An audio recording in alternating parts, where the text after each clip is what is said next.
Hey everyone, in this video, I'll show you how to change your Shopify store name and website URL.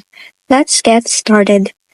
First, from your Shopify dashboard, head down to the left panel and click on Settings at the bottom.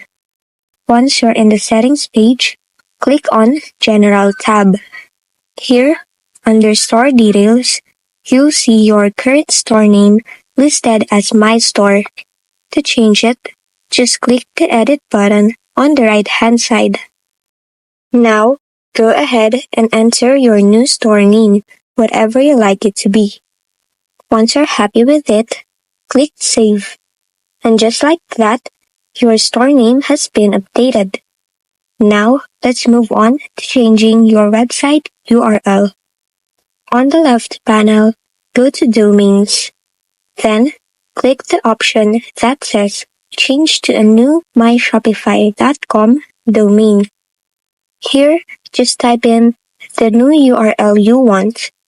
Make sure it's available and also take your time with this step. You can only change your myshopify.com domain once, so be sure it's the one that you want to stick with. Once you're ready, click Add Domain, and that's it. You now have a new store name and a new website URL for your Shopify store. If this video helped you, don't forget to like, subscribe, and hit the bell icon for more tutorials.